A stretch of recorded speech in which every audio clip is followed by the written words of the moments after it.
Avant de commencer, j'aimerais vous demander une petite faveur. Je fais de mon mieux pour atteindre le cap des 1000 abonnés, un chiffre qui a vraiment beaucoup de sens pour moi. S'il vous plaît, appuyez sur le bouton s'abonner, ce n'est qu'un clic, mais c'est une motivation énorme pour que je continue à faire des vidéos. Merci beaucoup. Il existe un être ancien, puissant et convaincu de sa propre suprématie qui, un jour, contempla les cieux et déclara « Je suis Dieu ». Et pendant un temps, personne ne le contesta. Il créa des étoiles, des planètes, des dirigeants. Il établit des lois et des cycles. Il façonna un monde qui reflétait le divin, mais sans sa lumière. Et depuis son trône, caché au plus profond de l'illusion qu'il avait créée, il se crut le créateur ultime. Mais il se trompait. Cet être, appelé Yaldabaoth par certains, Samuel par d'autres, n'est pas la source de toute chose. Il n'est pas le vrai Dieu. C'est une ombre née d'une erreur, régnant sur un monde qui ne lui appartenait pas. Une histoire de fausse lumière et de vérité cachée, d'un Dieu qui n'était pas vraiment un Dieu et de la rébellion qui commença lorsque l'humanité se souvint de ce qu'elle était réellement. C'est l'histoire du démiurge, le faux Dieu qui créa notre univers. Au commencement, il n'y avait que la lumière, infinie, parfaite, complète. C'était le plérum, la plénitude au-delà de tous les mondes. Un royaume non pas fait d'étoiles ou d'espace, mais d'essence divine, où les êtres connus sous le nom d'Aon existaient en harmonie, chacun étant le reflet d'une vérité sacrée. Parmi eux se trouvait Sophia, l'Aon de la sagesse. Mais dans son désir de comprendre plus profondément la source, elle agit seule. Sans son homologue masculin, elle tenta de faire naître quelque chose de nouveau, quelque chose d'elle-même. Mais ce qui émergea ne fut pas un être de lumière, ce fut autre chose, tordu, mal formé et incomplet. Cette nouvelle entité ne ressemblait en rien aux autres. Elle avait du pouvoir, oui, mais aucune conscience de l'origine de ce pouvoir. Elle naquit dans l'ignorance, coupée de la plénitude d'en haut. Et dans sa honte, Sophia le rejeta, le cachant dans un royaume inférieur, loin de la lumière du plérum. Cet être s'appellera plus tard Yaldaba, mais par souci de cohérence, nous le désignerons comme le démiurge pour le reste de l'histoire. Il ouvrit les yeux dans un vide sans vie, seul, isolé. Il n'y avait pas d'étoiles, pas de voix, pas de lumière. Il supposa donc l'évidence. Il devait être le seul. Je suis Dieu, et il n'y a personne d'autre à mes côtés. Ce fut sa première erreur, et le début de toutes les autres. Les gnostiques décrivirent le démiurge de manière étrange et troublante. Il n'était pas seulement étranger, il était faux. Un serpent à tête de lion enroulé dans des anneaux de feu, ou un être massif de lumière aveuglante, mais pourtant froid, sans chaleur ni amour. Ses yeux brûlaient d'arrogance, sa bouche parlait toujours de loi. Sa forme changeait constamment. Il ressemblait à quelque chose qui essayait d'imiter la divinité, mais qui manquait la cible. Une ombre projetée par un miroir brisé. Le démiurge était bruyant, fier, obsédé par le fait d'être adoré. Il régnait par la peur, pas par l'amour. Il décrétait des lois sans merci. Il exigeait l'obéissance sans question. Mais sous toute cette fierté se cachait la peur d'être questionné, la peur d'être contesté, la peur qu'au fond de lui, il ne soit pas vraiment divin. Il agissait comme un dieu parce qu'il ne savait pas qu'il ne l'était pas. Le démiurge possédait une immense force créatrice. Il en avait hérité de Sophia. Il pouvait façonner la matière, plier l'énergie, donner forme aux choses. Il bâtit des royaumes entiers à partir de rien d'autre que sa volonté. Mais il y avait une limite. Il ne pouvait pas créer de vie véritable. Il ne pouvait pas insuffler la lumière divine dans ce qu'il avait fait. Ses créations étaient des copies vides, des imitations d'une vérité qu'il n'avait jamais vue. Il pouvait construire la scène, mais il ne pouvait pas écrire l'histoire. Il était comme un enfant avec le feu, assez puissant pour brûler, mais trop ignorant pour connaître le danger. Le démiurge peut se traduire par l'artisan, et c'est exactement ce qu'il devint, l'architecte du monde matériel, le bâtisseur d'illusions. Il ne créa pas seulement, il copia. Il tenta de refléter le plérum d'en haut, mais sa version était déformée, fermée, incomplète. Il se considérait comme le centre de toute existence, le Dieu suprême, le commencement et la fin. Mais en vérité, tout ce qu'il avait construit était une coquille vide. Elle n'avait pas d'âme, pas d'étincelle de divinité, juste l'écho d'un pouvoir volé. Et pourtant, cet écho suffisait à façonner un monde. Le démiurge commença à façonner des couches de réalité. Pas l'harmonie ouverte et vivante du plérum, mais un système fermé, une machine, chaque partie avec un but, chaque loi de fer, chaque âme piégée à l'intérieur. C'était la structure du contrôle. Il commença par les cieux, de vastes royaumes voûtés empilés les uns sur les autres. Pour lui, c'étaient des royaumes divins, de vastes cieux de gloire. Mais pour ceux qui pouvaient voir au-delà du voile, ce n'étaient que des couches d'illusions, des reflets ternes de la lumière qu'il n'avait jamais connue. Il créa des cieux, mais les enferma hermétiquement. Il créa des anges, mais les enchaîna à sa volonté. Il créa des lois, mais sans comprendre l'âme. Il pensait construire l'ordre, mais il construisait une prison. Et dans cette prison, il s'assit sur un trône de mensonges, se déclarant le seul vrai Dieu. Il y avait 7 cieux, disaient certains.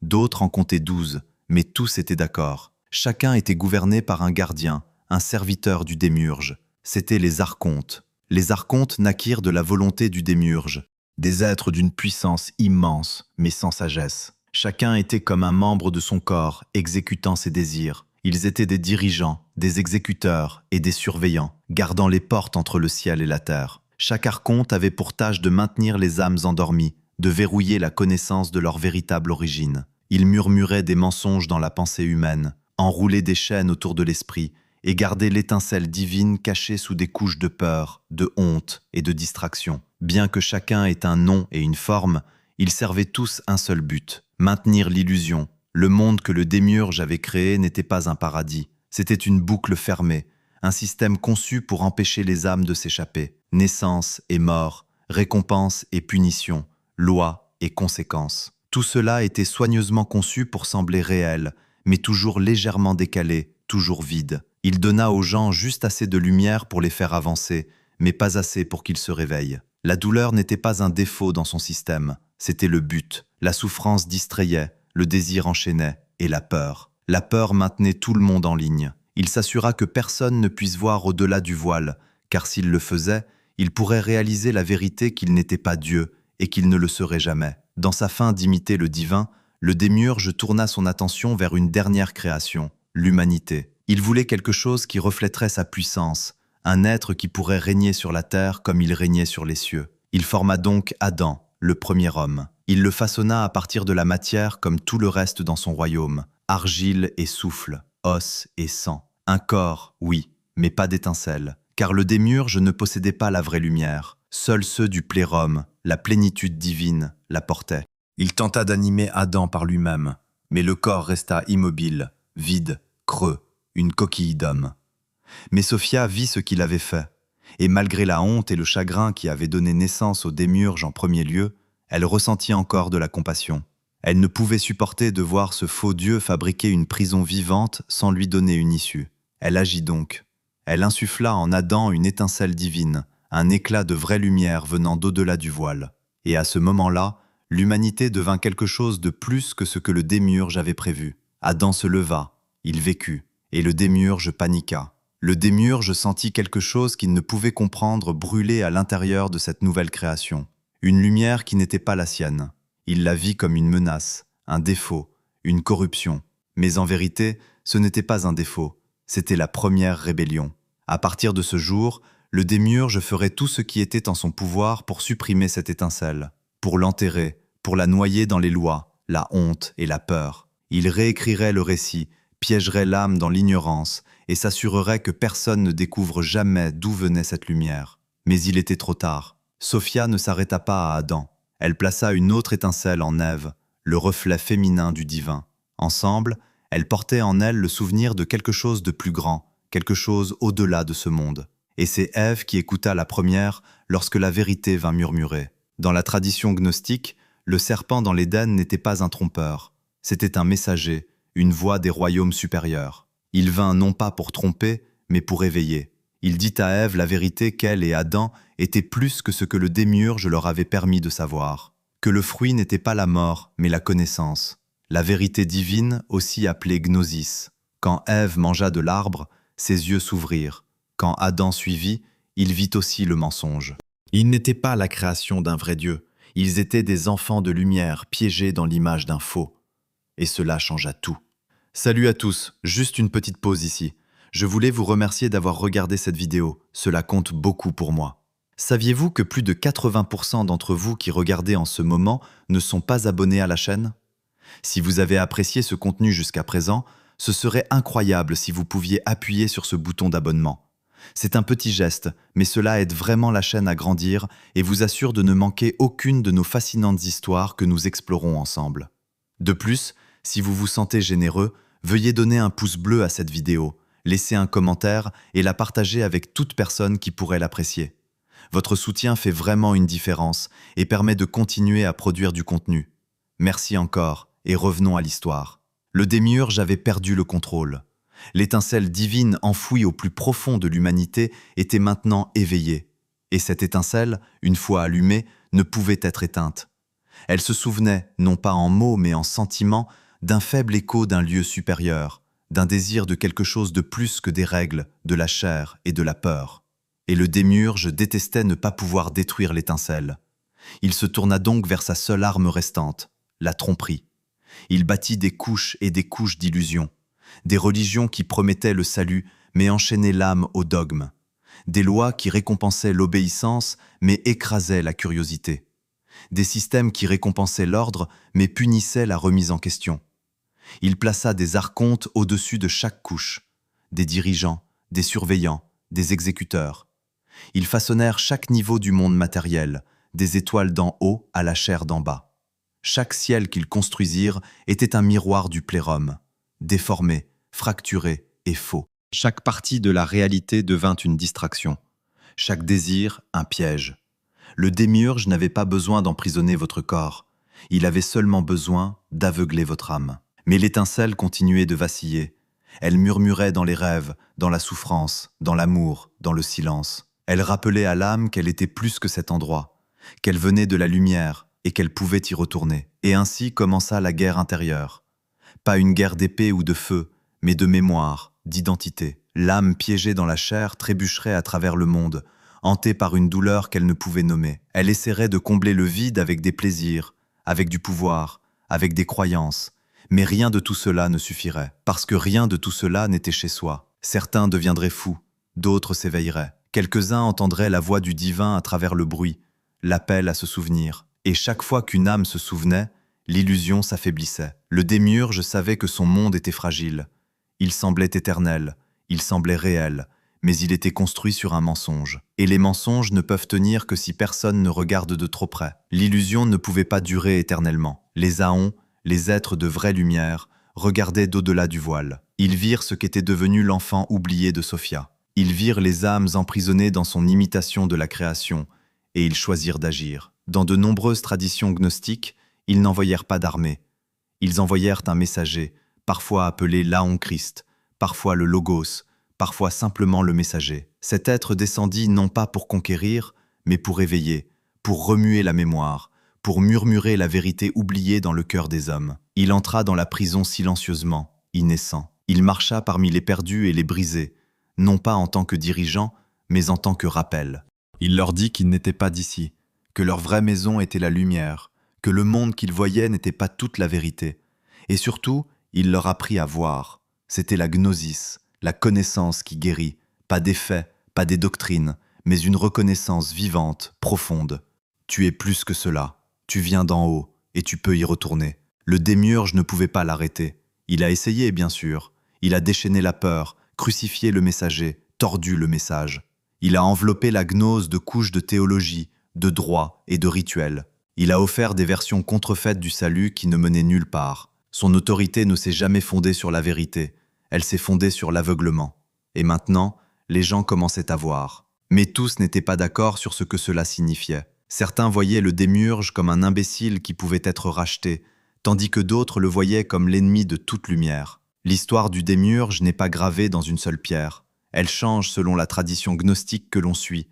Mais une chose ne change jamais, il n'est jamais le vrai Dieu.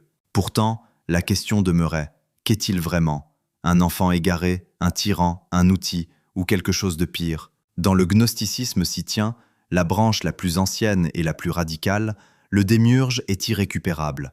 Il n'est pas simplement dans l'erreur, il est l'ennemi de la vérité. Les Scythians le voyaient comme le Dieu de l'Ancien Testament, courroucé, jaloux, exigeant du sang et de l'obéissance. Ils ne considéraient pas cela comme de la sainteté. Ils y voyaient la marque d'un faux Dieu, essayant de contrôler ce qu'ils ne comprenaient pas. Pour eux, le démiurge n'était pas un imbécile maladroit, c'était un tyran cosmique qui tordait la réalité en une prison, obsédé par le pouvoir, complètement coupé de la lumière. Le serpent dans l'Éden, un héros, la chute de l'homme, une mauvaise interprétation du premier réveil de l'humanité. Et le but était simple, exposer le mensonge, briser l'illusion, retourner à la vraie source, au-delà des cieux.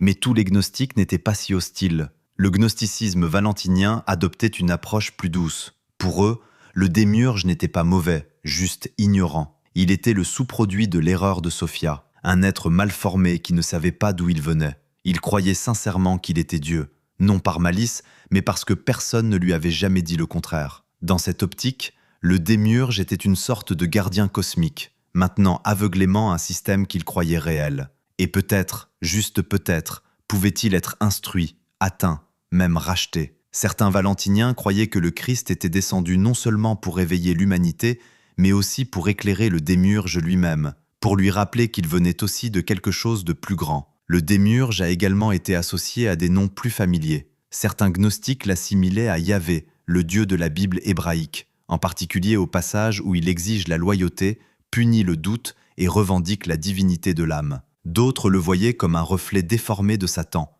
non pas l'incarnation du mal, mais le grand trompeur, celui qui piège plutôt que libère, qui revendique ce qui ne lui appartient pas. D'autres encore croyaient que le démiurge n'était pas vraiment un être, mais un symbole des systèmes de contrôle, des fausses autorités, de la voix qui exige l'obéissance sans compréhension. Quel que soit son nom, une chose restait constante. Le démiurge n'est pas le Dieu suprême. Il n'est pas la source de lumière. Il n'est pas la fin de l'histoire. Peut-être que le démiurge n'est jamais parti, pas comme une bête ailée, pas comme un dieu hurlant dans les nuages, mais comme une idée, un schéma, un système. Dans la vision gnostique, le démiurge n'a jamais été qu'un seul être. Il représentait quelque chose de plus profond, quelque chose de beaucoup plus familier. Le mensonge que ce que nous voyons est tout ce qu'il y a. L'illusion que le pouvoir équivaut à la vérité. La croyance que le contrôle, la domination et l'obéissance aveugle sont divins. Nous entendons encore sa voix dans les endroits où l'autorité est acceptée sans remise en question. Nous voyons son visage dans les institutions qui dépouillent le choix au nom de l'ordre. Nous ressentons sa prise dans les idéologies qui récompensent l'ignorance et punissent le doute. La gnose, la vraie connaissance, a toujours été la menace, non pas parce qu'elle donnait aux gens une magie secrète, mais parce qu'elle leur donnait de la clarté. La clarté de voir que tous les trônes ne sont pas mérités, que toutes les lois ne sont pas sacrées, que parfois le Dieu derrière le rideau n'est pas un Dieu du tout. Dans un monde plein de bruit, le silence parle encore. Dans un monde construit sur l'illusion, la vérité scintille juste assez pour être trouvée. Le démiurge n'est pas seulement une figure du mythe antique, c'est l'histoire de ce qui arrive quand le pouvoir oublie d'où il vient. Mais les gnostiques n'ont pas terminé le conte avec désespoir, car pour eux, l'étincelle était toujours vivante, cachée en chaque âme, attendant de se souvenir, attendant de se réveiller, attendant de rentrer à la maison.